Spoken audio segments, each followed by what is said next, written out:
नाटक अर्थ एवं परिभाषाएं। यहाँ पर नाटक के अर्थ और परिभाषाओं का विवेचन किया जा रहा है। नाटक शब्द की उत्पत्ति नट धातु से मानी जाती है।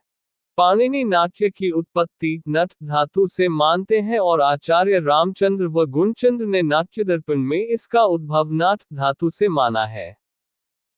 वेबर और मोनियर विलियम्स का मत है कि नट धातु नृत धातु का प्राकृत रूप है।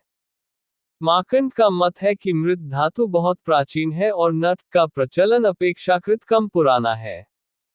इन सब से इतना निश्चित है कि दोनों के धात्वर्थ में पर्याप्त समानता है और दोनों का प्रयोग अभिनय व अंग संचालन के लिए किया जाता है।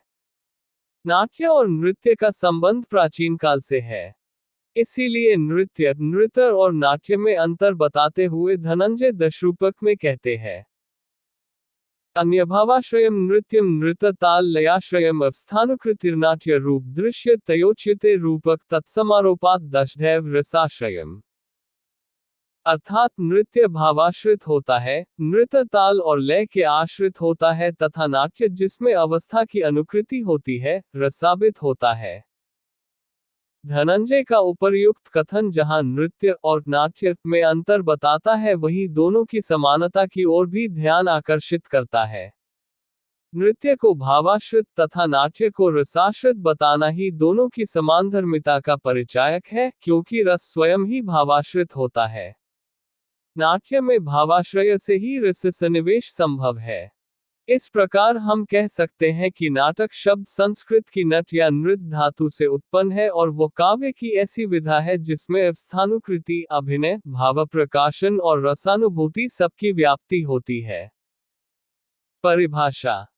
डॉक्टर जीवन प्रकाश जोशी के अनुसार नाटक की व्युत्पत्ति और परिभाषा के विषय में प्राचीन काल से ही पूर्व पश्चिम दोनों जगह पर गंभीर विवेचन विश्लेषण होता आया है। इसकी व्युत्पत्ति का विषय आज से सदियों पुराना है। भर्तमुनि की यह स्थापना नाटक की बड़ी प्राचीन उत्पत्ति और उसकी उपयोगिता का एक ज्वलंत साक्ष्य है। अर्थात कोई योग, कर्म, कोई शास्त्र, कोई शिल्प ऐसा नहीं है जो नाटक में न दिखाई पड़े। नाटक सभी कलाओं, शास्त्रों और कर्मों का समन्वित रूप है। अर्थात सुख दुख समन्वित लोक का जैसा स्वभाव है, उसका अंगादि द्वारा संपन्न अभिनय नाट्य संज्ञा प्राप्त करता है।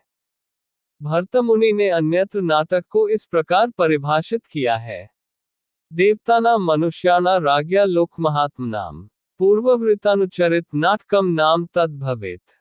अर्थात देवता, मनुष्य, राजा एवं महात्माओं के पूर्ववृत्त अथवा प्रसिद्धवृत्त का अनुकरण नाटक है। आचार्य भरत की इन दोनों उक्तियों को मिला दे तो नाटक की परिभाषा इन शब्दों में प्रस्तुत की जा सकती है, नाटक आंगिक, वाचिक, सात्विक और आहार्य इन चारों प्रकार के अभिनय से युक्त वह दृश्य रचना है जिसमें देवता, मनुष्य, राजा या किसी महात्मा के अनुकरण द्वारा सुखदायक समन्वित लोक के स्वभाव का प्रस्तुतिकरण होता है। प्रसिद्ध आलोचक गुलाब राय ने नाटक को परिभाषित करते हुए कहा है कि नाटक में जीवन की अनुकृति को शब्दगत संकेतों में संयुक्त करके उसको सजीव पात्रों द्वारा चलते फिरते सप्राण रूप में अंकित किया जाता है। नाटक में फैले हुए जीवन व्यापार को ऐसी व्यवस्था के साथ रखते हैं कि अधिक से अधिक प्रभाव उत्पन्न हो सके।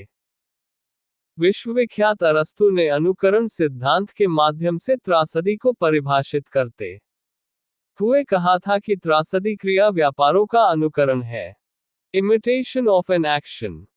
सिसरो के अनुसार drama is a copy of life, mirror of custom, a reflection of truth। अंग्रेजी में नाटक के लिए ड्रामा शब्द का प्रयोग होता है।